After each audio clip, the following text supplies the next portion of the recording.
ஆண்டவர் இந்த நாளில் உங்களை ஆசீர்வதிப்பாராக.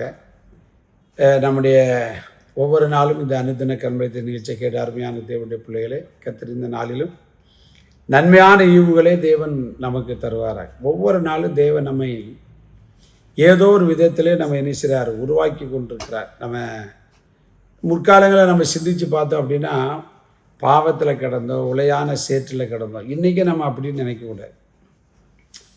நம்மளை ஒவ்வொரு நாளும் தேவன் மாற்றிருக்கிறார். எப்படி மாற்றிருக்கிறார்? ரட்சிப்பை தந்திருக்கிறார், அபிஷேகத்தை தந்திருக்கிறார், நல்ல ஊழியர்களை தந்திருக்கிறார், சபையை தந்திருக்கிறார், நல்ல விசுவாச மக்கள், ஆவிக்குரிய ஐக்கியங்கள் என்று சொல்லி பல விதங்களிலே நமக்கு நினைச்சிருக்கிறாரு, கொடுத்துருக்கிறார். அதை பெற்றுக்கொண்ட நாம் ரொம்ப கவனமாக இருக்கோம்.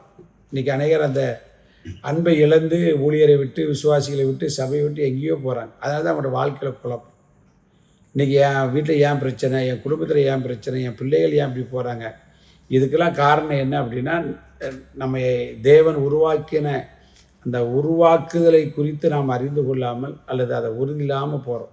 அதுதான் பவுல் விதமாக எழுதினார். எபேசியர் 4ஆம் அதிகாரம் 1ஆம் வசனத்தில் பார்த்தீங்கன்னா, ஆதலால் கர்த்தர் நிமித்தம் கட்டுண்டவனாகிய நான் உங்களுக்கு சொல்லுகிற புத்தி என்னவெனில், நீங்கள் அழைக்கப்பட்ட அழைப்புக்கு பாத்திரவான்களாய் நடந்து, அழைக்கப்பட்ட அழைப்பிற்கு பாத்திரவான்களாக இருக்கணும். அதுதான் முக்கியம். அப்படி இருந்தாலே தேவன் நம்ம என்ன செய்வார்? சவுலையும் தேவன் தான் அழைத்தார், தாவீதையும் தேவன் தான் அழைத்தார். ரெண்டு முடிவை பாருங்கள்.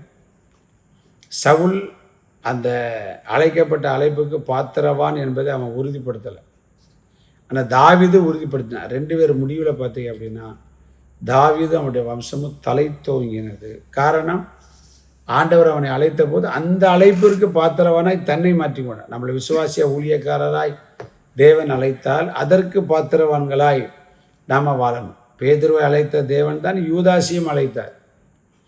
ஆனால் பேதுரு நான் தேவனுடைய ஊழியக்காரன், அப்போஸ்தலன் என்பதை அதற்கு பாத்திரமாய் நடந்தான். யூதாஸ் பார்த்தீங்களா, அவரோடு இருந்து, அவரோடு சாப்பிட்டு, அவரோடு உறங்கி எழுந்து ஊழியம் செய்தவன் ஆப்போசிட்டாக மாறிட்டான்.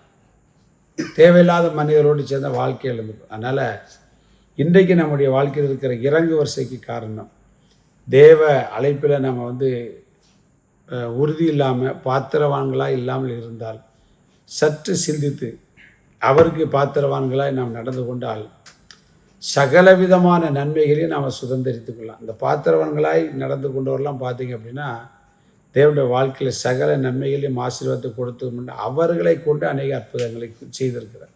உங்களை கொண்டு உங்கள் குடும்பத்திலும் உடைய சபையிலும் தேவன் நிச்சயம் அற்புதம் செய்வார். God bless you.